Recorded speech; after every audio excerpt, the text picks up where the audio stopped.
नमस्कार दोस्तों, आपका भाई फिर से आप सभी का आपके अपने YouTube channel India education centre में आप सभी का बहुत बहुत स्वागत करता है। जैसे कि आज आपने अपने थंबनेल पर देखा कि आज आपका भाई जो कक्षा 10 जीव विज्ञान जो भारती भवन का बुक है उसमें दूसरा चैप्टर जैव प्रक्रम श्वसन का वस्तुनिष्ठ प्रश्न को कराएगा, अर्थात ऑब्जेक्टिव टाइप क्वेश्चन को कराएगा जो आपके किताब में दिया गया है। तो इन सभी प्रश्नों को आज आपका भाई जो है फुल्ली कंसेप्ट और फुल्ली ट्रिक के साथ और एक एक जो ऑप्शन है उसको एक्सप्लेन करेगा और उस एक्सप्लेनेशन के आधार पर आपका जो उत्तर है उसे बताएगा। तो चलिए हम अपने सेशन के स्टार्ट करते हैं। और सेशन के स्टार्ट करने से पहले यह वीडियो काफ़ी मज़ेदार और काफ़ी शानदार होने वाला है और काफ़ी फुल इमेजिंग होने वाला है, इसलिए इस वीडियो को अपने दोस्तों में शेयर कर दें और चैनल को सब्सक्राइब कर दें और वीडियो को लाइक कर दें।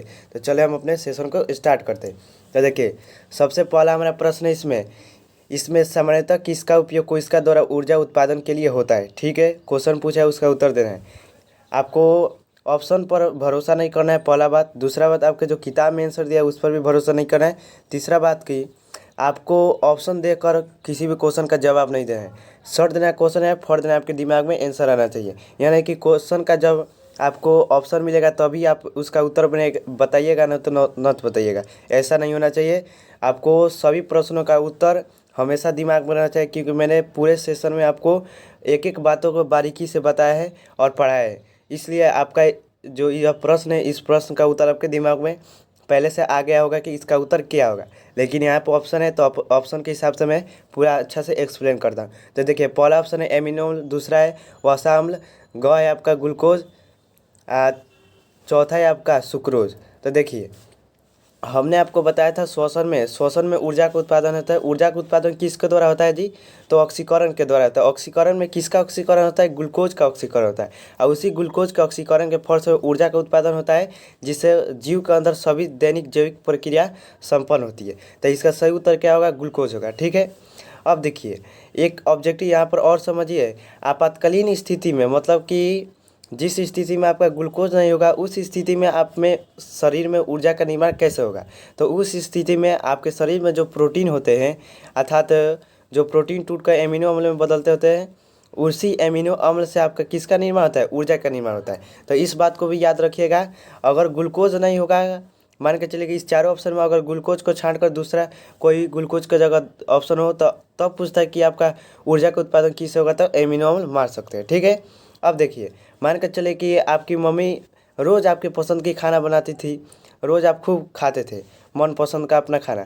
एक दिन क्या हो गई, आपने अपने मम्मी का काम नहीं किया तो मम्मी गुस्सा हो गई। गुस्सा होने के बाद आपके मन पसंद का उस दिन खाना नहीं बनाई, तो आप क्या कीजिएगा?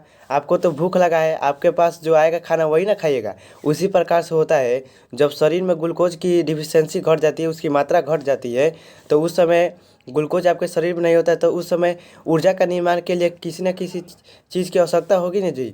आपके शरीर में तो ऊर्जा चाहिए, हमेशा चाहिए, तभी जाकर जैविक प्रक्रिया होगी। इसके लिए आपको सामने जो होगा चीज़ उसी से ना ऊर्जा का निर्माण होगा। तो आपके शरीर में तीन चीज़ है, पहला ग्लूकोज है, दूसरा मुख्य रूप से तीन चीज़ होता है, ग्लूकोज होता है, दूसरा आपका प्रोटीन होता है और तीसरा वसा होता है। ठीक है, तो अब ग्लूकोज नहीं होगा तो एमिनो अम्ल से आपका क्या होगा जी? ऊर्जा का निर्माण हो जाएगा। ठीक है, अगर एमिनो अम्ल भी और ग्लूकोज भी दोनों नहीं होगा तो किससे निर्माण होगा? वसा अम्ल से। वसा अम्ल से आपका किसका निर्माण होगा? ऊर्जा का उत्पादन होगा। आपने एक गाना भी सुना होगा कि प्रखंड हो या जिला बबुआने से हिला, तो वही है। आपका ग्लूकोज हो या एमिनो अम्ल हो, कोई भी जो तीनों में से सीपीएफ में से कोई भी हो, ऊर्जा तो चाहिए ही चाहिए शरीर के लिए। तो उन तीनों में से कोई भी होगा, शरीर में ऊर्जा का निर्माण उन तीनों में से किसी से भी हो सकता है। लेकिन पहला जो श्रेणी दिया जाता है वो ग्लूकोज का दिया जाता है, दूसरा श्रेणी में आपका एमिनो अम्ल आता है, तीसरे में आपका आता है वसा अम्ल। ठीक है, अब देखिए दूसरा नंबर प्रश्न है, पौधों में किस क्रिया के द्वारा बाहरी वातावरण से ऑक्सीजन कोशिकाओं को पहुँचता है? ठीक है, पौधा है, उस पौधा में ऑक्सीजन किस प्रकार से जाएगा जी? पत्तियों के द्वारा जाएगा। ठीक है, पत्ती में विसरण के द्वारा जो ऑक्सीजन होता है वह प्रवेश करता है। तो इसका सही उत्तर क्या हो जाएगा जी? विसरण हो जाएगा। किरण आपका ईस्ट में होता है, यह याद रखिएगा। प्रकाश संश्लेषण सभी हरे पेड़ पौधे में होते हैं और प्रकाश संश्लेषण के द्वारा भोजन का निर्माण होता है। विसरण के द्वारा ऑक्सीजन जो होता है वह पौधों के पत्तियों में जाता है। किरण के द्वारा ईस्ट में जो श्वसन की क्रिया होती है वो संपन्न होती है। ठीक है, यह हो गया। देखिए एक एक जो ऑप्शन है उसको मैं एक्सप्लेन करें, क्योंकि आप रटेंगे तो भूलेंगे, हम भी रटेंगे तो हम भी भूलेंगे। आप चीज़ों के इमेजिनेशन के साथ पढ़ते हैं, समझ कर पढ़ते हैं, तो आपके दिमाग में लंबे समय के लिए रहते हैं। कोई भी ऐसा मानो नहीं है जिसके दिमाग में पढ़ा हुआ चीज़ हमेशा रहे, वह भूलेगा, क्योंकि मानव का प्रकृति है, उसका स्वभाव कि वह किसी न किसी चीज़ को भूलेगा। अब देखिए जो तीसरा नंबर प्रश्न है, उस तीसरे नंबर प्रश्न को देखिए। मनुष्य के ट्रेकिया में पाए जाते हैं, क्या पाए जाते हैं जी? हमने आपको पढ़ाया था मनुष्य के ट्रेकिया में अपूर्ण वलय होते हैं, जो किसके बने होते हैं? उपास्थि के बने होते हैं, जिसे अंग्रेजी में क्या कहते हैं? कार्टिलेज। तो इसका सही उत्तर हो जाएगा कार्टिलेज। उपास्थि के बने पूर्ण वलय गलत है, ठीक है। पूर्ण वलय रहेगा, वलय रहेगा तो आप इस तरह नहीं कर पाइएगा, ठीक है। अपूर्ण वलय है तभी जाकर आप इस प्रकार से कर रहे हैं। अब देखिए चौथा नंबर जो प्रश्न है, श्वसन की क्रिया में खाद्य पदार्थ का क्या होता है? श्वसन की प्रक्रिया में हमने आपको बताया था खाद्य पदार्थ का तोड़ा जाता है, ठीक है। तो तोड़ने का जो शुद्ध हिंदी होता है ना, उसका होता है विघटन। बायोलॉजी में किसी चीज़ का तोड़ा जा रहा है तो उसका होता है विघटन, ठीक है। तो श्वसन क्रिया में ग्लूकोज का ऑक्सीकरण के फलस्वरूप क्या होता है? उसका विघटन होता है। तो इसका सही उत्तर होगा विघटन। संश्लेषण खाद्य पदार्थों का होता है, आप याद रखिएगा। किसी में प्रकाश संश्लेषण में खाद्य पदार्थों का संश्लेषण होता है। दहन की क्रिया में आपका वस्तु जलते हैं, ये हो गया। पाँचवा नंबर है अवायवीय श्वसन कोशिका के किस भाग में होता है? हमने आपको बताया था जो अवायवीय श्वसन होता है वह श्वसन ऑक्सीजन की उपस्थिति में होता है, और यह कोशिका द्रव्य में अच्छा से संपन्न हो जाता है, इससे माइटोकॉन्ड्रिया की आवश्यकता नहीं होती है। तो ये हो गया। अब देखो छठा नंबर प्रश्न है, मनुष्य में सांस लेने और छोड़ने की क्रिया को क्या कहा जाता है? तो मनुष्य में जो सांस लेने और छोड़ने की क्रिया होती है उसे सम्मिलित रूप से श्वासोच्छ्वास कहते हैं, जिसे ब्रीदिंग कहते हैं, ठीक है। अब देखिए जो आपका श्वसन है और श्वासोच्छ्वास, इस दोनों में थोड़ा अंतर समझिए। श्वसन का मतलब होता है वह प्रक्रिया जिसके द्वारा ऊर्जा का जीव में निर्माण होता है, और वह प्रक्रिया जिसके द्वारा जीवों में सांस मतलब होता है आपका जो बाहरी वातावरण के वायु है वह प्रवेश करते हैं, अंदर जाते हैं फेफड़े का, और उसे फेफड़े से बाहर निकाला जाता है, तो उसे हम श्वासोच्छ्वास कहते हैं, ठीक है। अब देखिए निश्वसन होता है कि निश्वसन, निश्वसन मतलब अंदर, निश्वसन मतलब बाहर निकाला, ठीक है। इनपायरेशन एक्सपायरेशन, इस बात को भी याद रखिएगा, ठीक है। प्रश्वास एवं उच्छ्वास।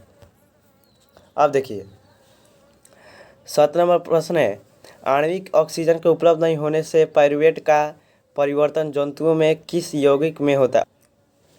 इसका सही उत्तर क्या होगा जी? लैक्टिक अम्ल होगा। 8 नंबर पौधों में गैसों के आदान प्रदान के लिए रहते हैं, तो गैसों के आदान प्रदान के पौधे में आप जानते हैं कि पत्ती होता है, उस पत्ती में क्या पाया जाता है जी? रंध्र पाया जाता है, अर्थात छिद्र पाया जाता है, स्टोमाटा पाया जाता है, उसी के द्वारा गैसों का आदान प्रदान होता है। तो इसका सही उत्तर हो जाएगा ख। जड़ के द्वारा आदान प्रदान गैसों का नहीं होता है, ये जड़ के द्वारा आपका जल का आदान प्रदान होता है। मिट्टी से जड़ द्वारा जल को अवशोषित किया जाता है और उसके विभिन्न भागों तक पहुँचा जाता है। तना के द्वारा हरे तने होते हैं, उनके द्वारा प्रकाश संश्लेषण की क्रिया हो जाती है। टहनियों में अगर कोई टहनी हरा है तो वहाँ पर आपका प्रकाश संश्लेषण हो सकता है, ये हो गया। अब देखिए जो 9वां नंबर प्रश्न उसे देखते हैं। श्वसन द्वारा निकली वायु में क्या रहती है, या निश्वसन द्वारा निकली वायु में रहती है, ठीक है। क्या रहती है जी?